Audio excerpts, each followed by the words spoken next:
Welcome to this session. I'm Khushbu Agarwal. I'm one of the executive committee members of the India InsurTech Association, also the founder of Xyla Health. A very warm welcome again, and thank you for joining us today for this very insightful session on life insurers and InsurTechs. We have a commendable panel joining us today, and also this session is supported by Life Insurance Council. We deeply thank LIC for their support in driving the cause of IIA further. A very quick intro on IIA, India InsurTech Association, for everyone here. The India InsurTech Association was started as a conversation between Shwetank Verma, Shubhashit Mandal, and Prerak Sethi in 2020. Since then, the organization has been on a mission. We are a not for profit organization and want to bring together the entire insurance ecosystem, which is startups, insurers, reinsurers, policymakers, service providers, and insurance professionals onto a single platform. This is to grow the insurance sector in India and also foster innovation. We work on partnerships, global market access. We also engage with a lot of policymakers to drive forward policy making favorable for the Indian insurance ecosystem. Today, for this session, I would like to welcome Ruchir, founder of OneAssure. He's our moderator for the day, and I'll request him to take us introductory panel and take us through this enlightening journey forward. Hi, folks. Today's session is going to be more about life insurance and InsurTechs primarily, and we'll also talk about all the problems and what the future looks like. To kick off this session, I'll request Santosh, Rishi, and Abhishek in that order to introduce themselves briefly, and then we can quickly move on to the first question. Hi guys, I am Santosh Agarwal. I run the life insurance business for PolicyBazaar.com. Have been associated with PolicyBazaar for over 12 years, and that spans my experience in the life insurance domain. Hi everyone, Rishi Mathur. I'm the Chief Strategy and Distribution Officer at Canara HSBC Life Insurance and also the Head of Digital Business. I have now been in the life insurance segment for almost a little less than 20 years, and with two life insurance companies currently with Canara HSBC Life, and looking forward to engaging discussion today. Hi, I am Abhishek Rungta, founder and CEO of Indus Technologies. We have been in the business of building technology for insurers for over 20 years now in markets like Europe, South Africa, US, and India. So, without wasting much time, let me start the discussion. Abhishek sir, maybe we can get started on your thoughts on how you're contributing to bridging the protection gap of life insurers and how InsurTech is playing a role. Maybe you can throw some light for the audience here while Richard joins back and moderates the session. Sure, I think at the end of the day, InsurTechs are supposed to create more value on the front end of the business, whereas the traditional insurers are obviously doing a lot at the back end, which is pretty complex and which has a lot of compliances, which has a lot of mathematics involved. One of the very important thing that you were talking about is that people want something in return. In life insurance, they don't generally get something in return. In fact, their kins get something in return when they are not there. So I think services like what you guys are doing at Xyla, where you provide beneficial healthcare, which is more of protection rather than compensation, right? That basically engages the customer much more, and those things will continue to rise, in my opinion, and that is where InsurTechs come in play. So at a broad level, yeah. Okay, maybe I'll kind of presuppose the question, and because we've been talking about protection, I think we talked about the gap in insurance in terms of why are we actually talking about there being a protection gap, which means that the actual amount of protection that people need and the actual level of protection that is there, the term insurance or the coverage that people have is a huge gap, and there are stats that prove that is quite significant. In fact, there are some stats which say that almost 92% of mortality gap, which means that if we should have been having 100 of sum assured in the population, we actually have 8. So that's a very, very big gap, and I think in my view, my thesis is that it's actually a maturity issue with the market. It takes a while for the markets to evolve to a situation where customers can appreciate that a product could actually not be beneficial to them in their own lifetime, but it is very important for the peace of mind of their family. And that's the core of the understanding that's required. And I think that's the job that is for the insurance ecosystem, and all of us together to kind of drive that education and the understanding. And that, I think, is a function of the maturity of the market. I think as markets mature, which we've seen in Western countries, there is a increasing focus on insurance as protection and protection against various risks that the customer faces. In fact, there in more developed countries, because the risk of life is has actually reduced with much higher life expectancy, so the other risks have become more significant, and therefore those insurances are, as markets become even larger. So that's the broader kind of way of looking at it. But I'm sure there are more nuances to it, and in terms of how the gap has come and why it exists in the first place. So look forward to the panel to give their insights on this. Can't hear you, Ruchir. I'll kind of take the discussion forward. See, just to give you context of some numbers here on why we're saying there is a protection gap and why Indians have not really adopted term insurance the way it should have. We're a country of 130 odd crores, and of which about 30 crore Indians have a life insurance product. And the total number of people who have term insurance is roughly just 60-70 lakh. So imagine the gap that we're talking about. And anybody see who is term insurance relevant for? Any individual who's the breadwinner of the family and is supporting lives of their family members, could be spouse, could be children, could be parents, and their families are dependent on them. Those individuals definitely need to have term insurance product, and the premium to sum assured ratio is roughly 500 to 600 times. That is why it is a true form of life insurance. Now, this whole concept wasn't really understood well, I would say, in large part of our Indian insurance history. It was only around 2008, sector, that people started thinking of term insurance as life insurance. And the fact that if you if you're not there, your family will need a large sum of money to replace your income, and that income should last till at least your earning years. So say you're a 30-year-old, and you would have worked at least till 60 years, which is your regular retirement age.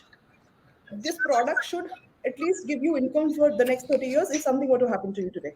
So that amount of money that you need to cover your income for those years has to be a substantial amount, has to be to the tune of a crore, 2 crores, etc. And that concept was, I think, not promoted in India too much. But in the last 15 odd years, I think the industry has done a lot to promote term insurance as a true form of life insurance. So there was I would say that there was a, even the industry did not really take it in a very, I would say, meaningful way, the way it should have promoted, the way it's been done in the last 15 years, and we've made a lot of headway. But of course, we're way behind where we need to be. The other aspect of term insurance, like Rishi mentioned, it's a very selfless act. Anybody who's buying term insurance is not buying it for themselves; they're buying it for their families when they're not around. And in that manner, you don't get anything back in your lifetime. And it takes, I think, for other products, right, they give you something in your own lifetime, and those are easier to, that concept is easier to understand and consume. This is a more evolved concept which needs far more education and understanding, and the fact that you don't get anything back if you were to survive the policy term is a slightly more evolved concept. Now, I think what we've done as an industry is started to talk about it a lot more. All insurance companies today are focused on protection, and they measure it as a key KRA of their objectives of their performance. Protection is an important part, and also the fact that these products are far simpler. Term insurance products are far simpler. They basically, the basic benefit is fairly simple across products, so it's a simplified form of insurance, and hence, I would say to consume that product digitally is easy. That is why you will see that, in fact, in of the insurance, if you include GI, LI, all product streams, term insurance is one product that's consumed digitally the most, because it is in a way a commodity. It's in a way, a very simplified benefit. And of course, one can, if you want to, one were to buy a very basic life term insurance cover, there is very little for one product versus the other. The benefits are very varied, very little. So I think that is why term insurance works well in a digital ecosystem. And of course, now term insurance is evolving a lot more, and I'm sure some of our peers will talk about it. But earlier, term insurance largely for a salaried individual, because we were asking for standard income documents and KYC and medicals, etc. So a lot of self-employed individuals were not able to consume this product. I think that is changing. A lot of homemakers are now adopting term insurance, so that is changing. So I think it's a changing landscape. It's a nascent industry. It's, I would say, term insurance is an industry of at best 15, 18 years. So I think any industry takes time to grow and mature. And hopefully the coming times we'll only see very rapid growth in this space. So let's move to the next question. The next question was, Santosh, I agree with what you're saying, because today also 95% of the plans which are sold are investment plans. Correct me if I'm wrong somewhere. When will we see this 5% penetration on term insurance, specifically in life, according to you and Rishi, go to about, say, 10, 12%, right? What do you think? How do you think that is going to pan out? And what it will take to get there? So Ruchir, the numbers are, of course, like I mentioned, that only 67 lakh Indians today have a retail term insurance product, and the number needs to grow. I think there are a few things that are important to grow this segment. One, this product has to be available for everybody. I think that wasn't the case till even about just a few years back. Only largely taxpayers in India were able to consume this product, because the process that was required for anybody to buy a life insurance policy needed certain documentation, which may not be readily or easily available for people who are not tax paying, or especially self-employed individuals. The documentation was a bit more heavy and not customer friendly. So that has changed. That is in fact changing, I would say. And now there are term plans available that do not ask for traditional income documents. So that segment opens up. And for India, for a country like India, having a product for self-employed is actually really, really important, right? We're a country of self-employed individuals, and so that was, I think, one bottleneck.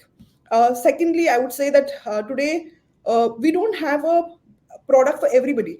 Like for example, if somebody has a pre-existing disease, is diabetic, or has undergone some surgery, etc., it's difficult to get a term insurance product. It's like a chicken and egg problem, right? Like if you have something, then most people... The reason why that's happened is because the prices in India are relatively much cheaper than actually where they need to be. Term insurance price in India, in fact, they've corrected in the last 3 years after COVID, and the prices have gone up almost by 40%. But even now, they are lower than what they need to be at. And I completely agree with you over there. Because of that, because of, I think, market forces, the prices have gone in this direction, and hence the ability to cover everybody does not come in. But we will have to evolve and mature as industry is that everybody needs to be given a product. It will come at a different price.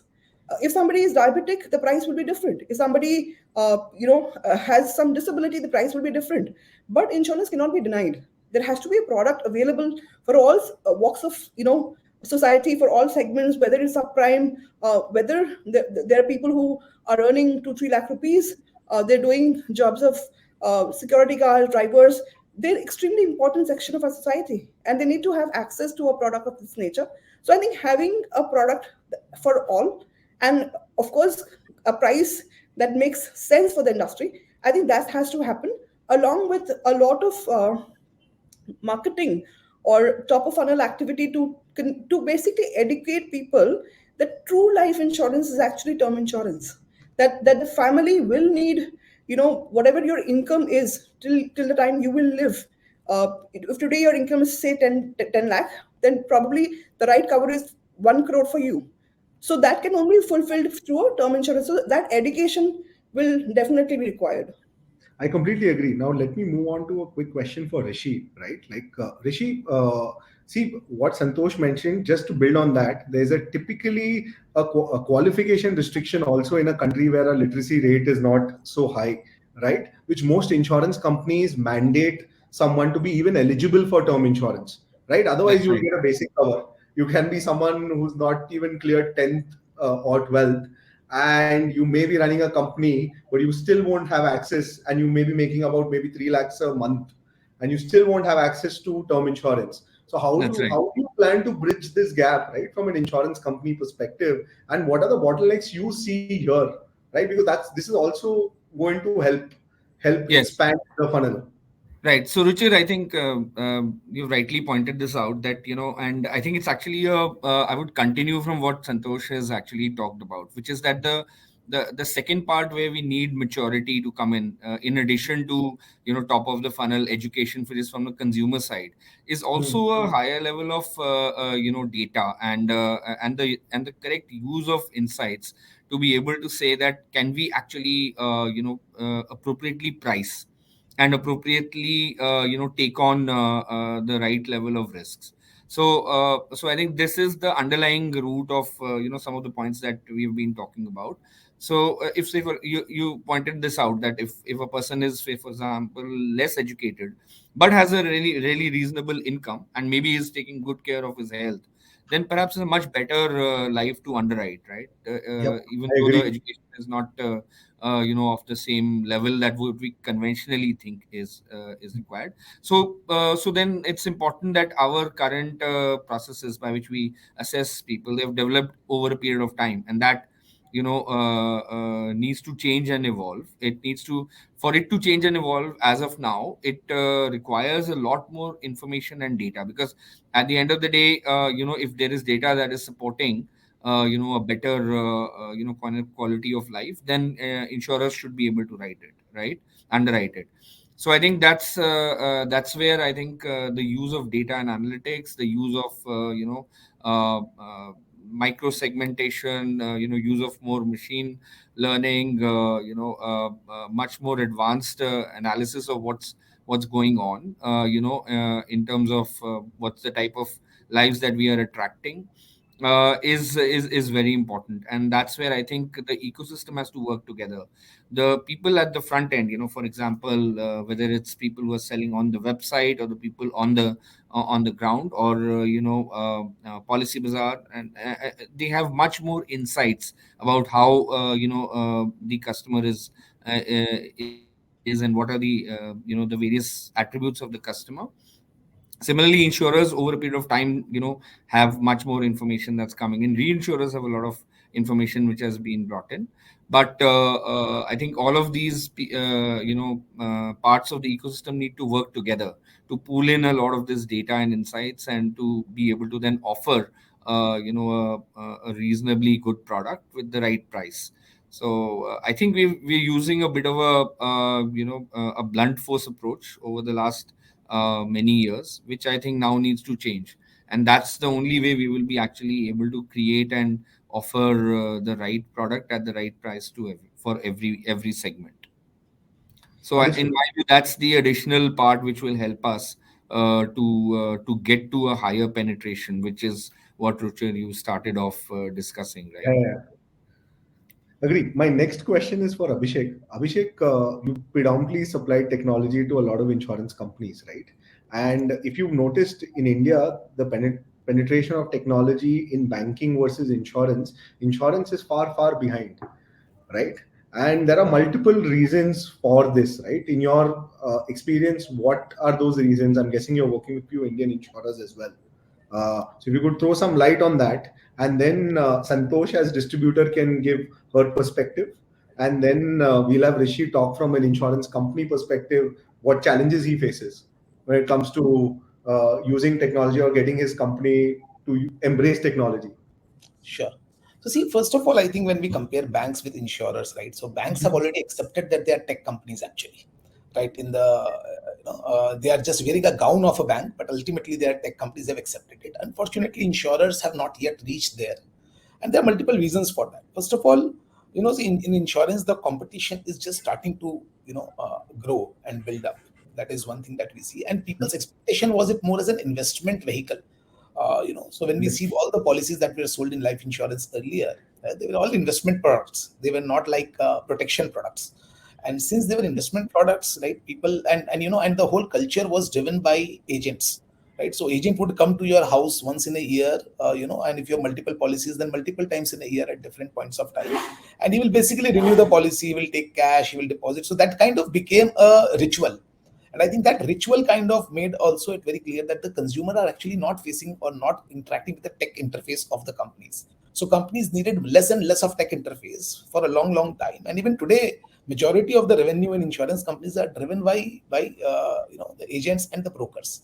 So as this becomes more direct, and as more and more data comes, as Mr. Mathur was rightly saying, and we need to process more and more data to kind of create the what we call the persona of one, to give highly customized products. I think companies have started adopting technology, and with the penetration of only very low penetration right now, a lot of times the technology is also not useful in terms of that doesn't give the ROI, right? So as the volume grows, as the need of analyzing data grows, and as insurance companies gets closer and closer to the customer on a protection side rather than just investment side, I think adoption of technology will continue to grow. And we see that every day, right? So every day customers come with new ideas, new thoughts, and they are trying to kind of, to break the older mold.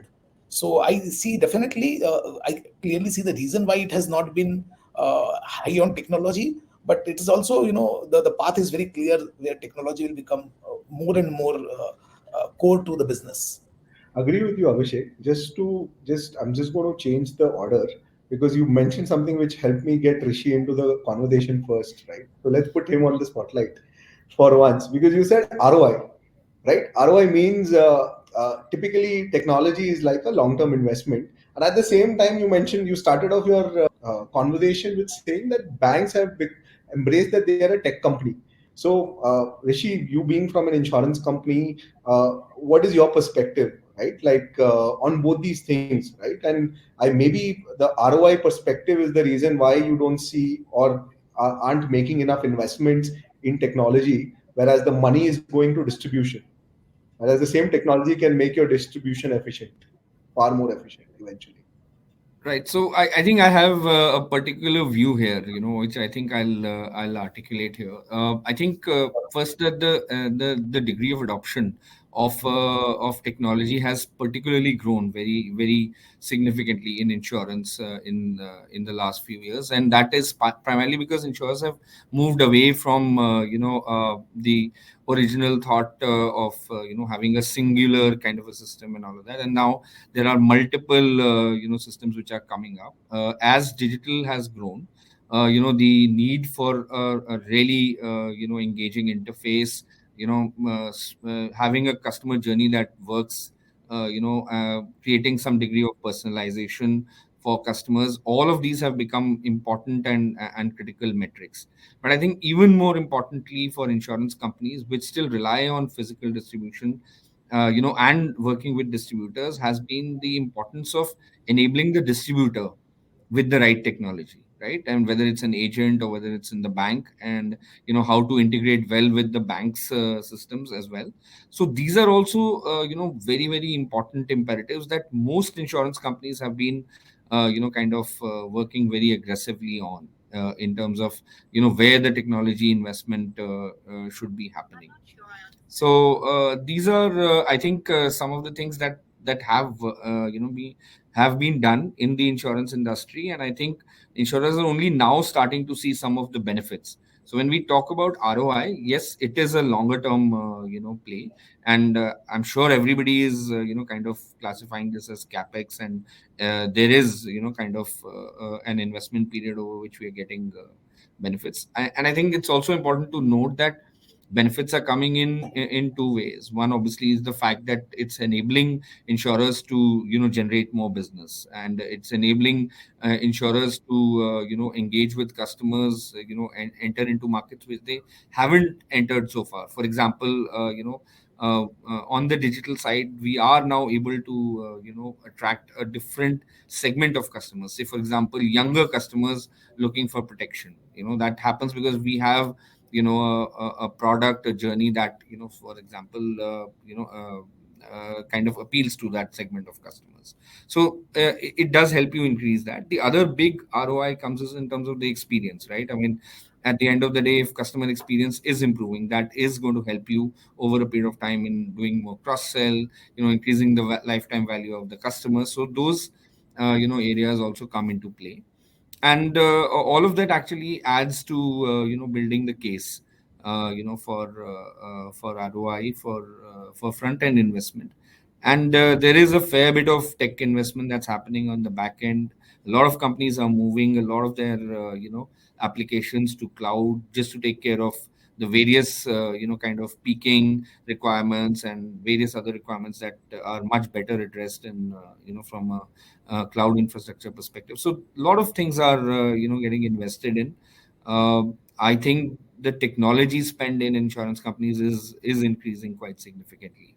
But yes, if you were to compare with banking, yes, it will be different, because I think the velocity of engagement is different. The velocity of engagement in a service industry like a bank will always be much, much higher as on a digital or a technology interface as compared to what would be there inside an insurer. So that's where I think there is some dimensional difference itself, which I agree with you.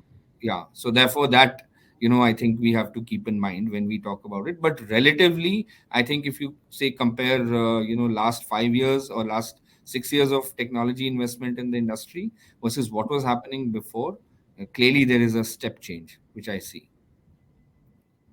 Santosh, if you could talk about what you guys are doing as a distributor on the technology front, right, to enable, right, and even what Rishi mentioned, right, different profiles of customers require to be sold differently, if I'm correct, right, and how you guys as a distributor, broker, one of the largest in the country, are addressing that. So, Richard, to begin with, Policybazaar is a digital-only company. So, Huh. our entire business model is digital. We are a tech company. We are everything happens digitally, and everything happens through basically our interfaces. Whether it's a website, whether it's a mobile site, or whether it's the app. That's the only way to engage with the Policybazaar, and that's how we built our business over the years. And we've also, I think, changed one notion around insurance, that insurance is a push product and you go out to sell. We've changed that, and if you see, Policybazaar is an inbound model. Like, you have to, Policybazaar will only call you if you came to Policybazaar. So, which means it can be also be, it's not just a push product. There are people wanting to buy insurance who come to you to consume the product. So I think that's one key shift, I would say, that we've made in our thinking on how insurance is consumed. When I talk about how we cater to different segments. So we have individual business units aligned to each goal the customer has. So term insurance is a separate business vertical. Savings is a separate business vertical. Health is a separate business vertical. So is motor, travel, etc. And there are earmarked people, processes, technology, budget, individual P&L that supports each of these customer needs. So there is, if there's a customer coming to Policybazaar to buy term insurance, uh, the journey of term insurance will be served. If the customer needs assistance of any form, a certified individual advisor, very highly trained, will speak to the customer. We'll speak in the language the customer wants to speak in. So we can speak in almost all regional languages. We are spread across, mostly all cities in India. So if you want to speak to us in Kannada, Telugu, we will speak to you in your language. And we will give you the product that you need. So if you are, for example, a salaried individual earning above a certain level, we can give you a tailored product, which will be cheaper than the blunt offering that you may see elsewhere. If you are, for example, a diabetic customer, will give you a product that serves to individuals like you. If you're a homemaker, which people don't typically think associate with the term insurance, we have a product for homemakers, specifically crafted. So we recognize the profile of the user. Depending on that, the customer journey is served, and the advisor of that particular segment is aligned to the consumer. There's a lot of, so all our conversation with customers are recorded, and all of that voice is translated into text. That's how we keep evolving. We keep understanding what the customer needs.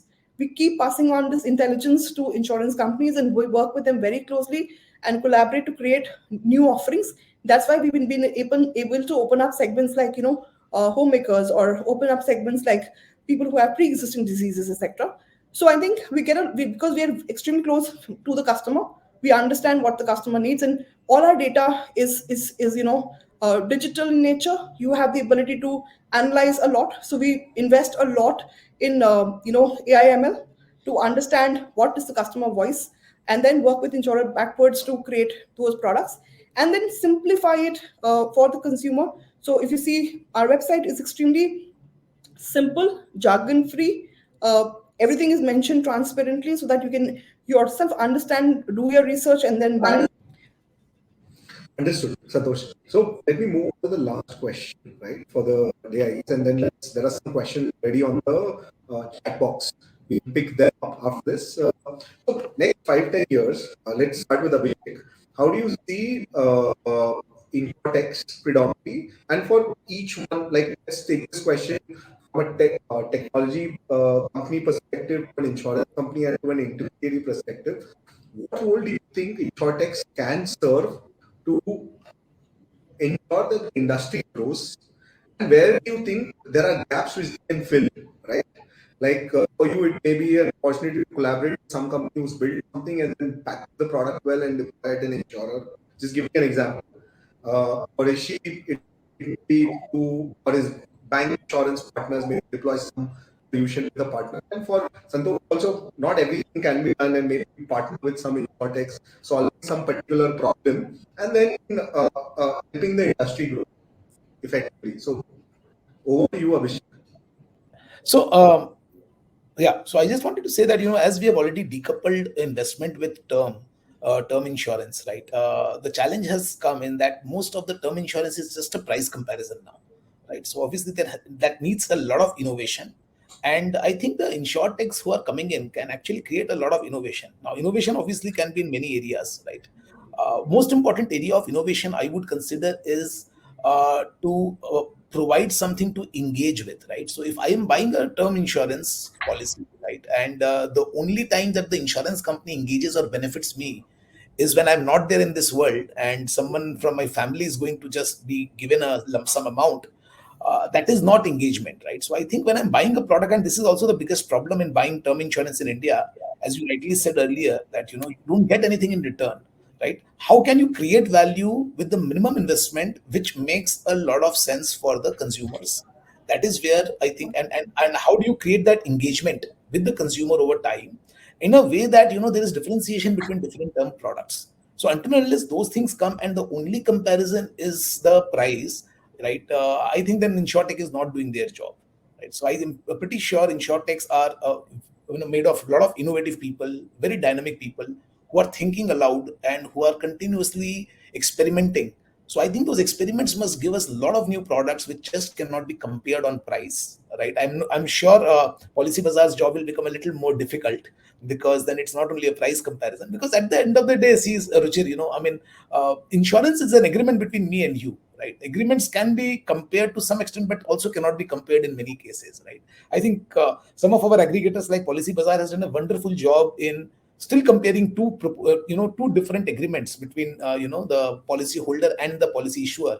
But I think we need to come out of it, and we need to see that how that product basically improves someone's life. So I would rather say that insurtech companies should figure out how they can improve life rather than just cover the life. Yeah, I think if you look at say next 4-5 years, I do see a lot of changes happening in some of the processes that we talked about. and analytics will play a very big role in transforming the insurance industry. So I think that will kind of change quite significantly. So we will see a lot more usage of information, a lot more usage of insights to be able to kind of give more products, simplified processes, easier and simpler engagement of customers. I do see a lot more direct engagement happening with customers, and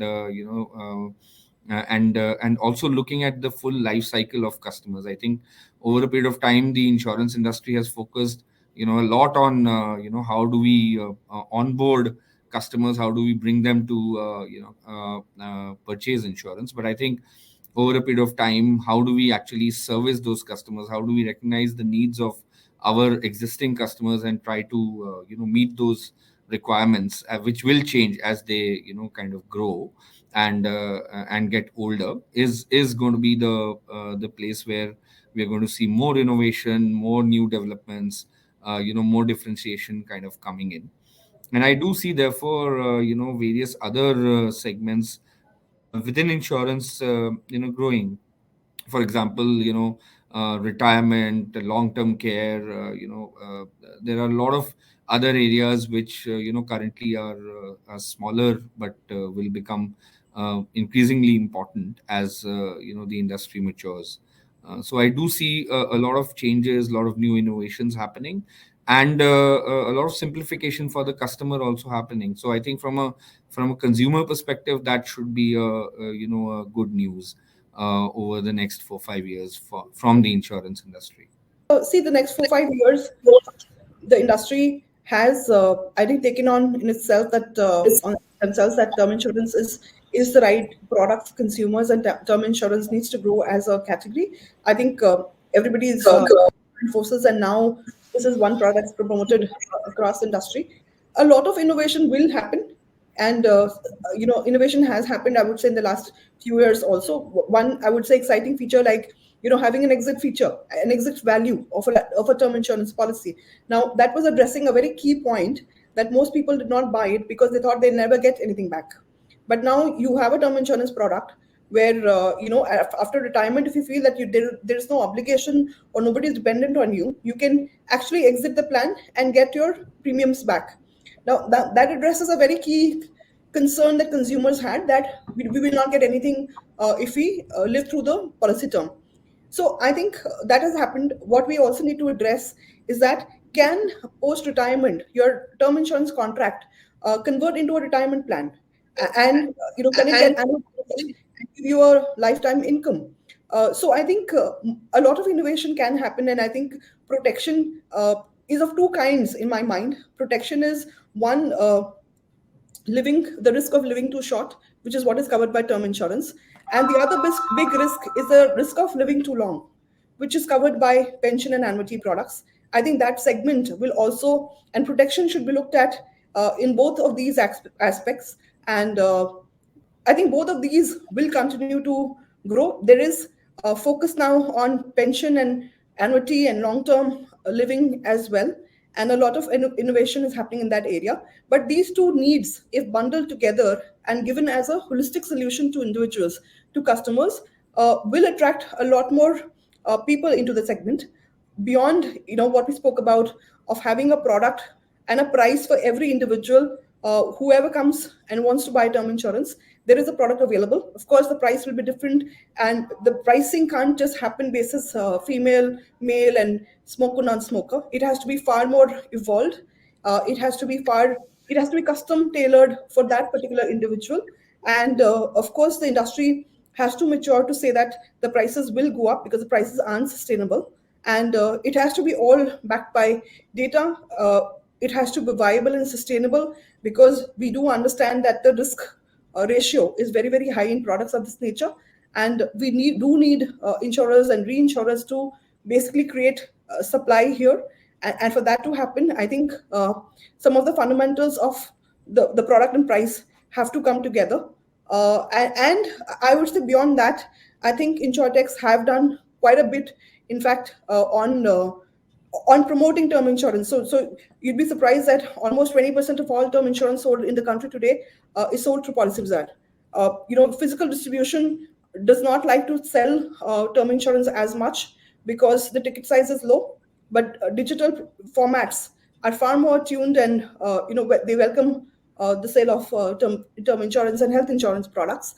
So I think InsurTech is growing, and they want to push the protection agenda. The industry is also all coming together. So I think the next few years will be significant growth in this space. Thank you, Santosh. Thank you, Rishi. Thank you, Santosh. And I'm really sorry for the audience and to you guys because of all the tech issues. So thanks, Abhishek. Thanks, Rishi. Thanks, Santosh, for Thanks, doing this. Ruchir. Thanks, Ruchir. Thank you so much. Thank you, everyone. Thanks. Much. Thanks. Bye.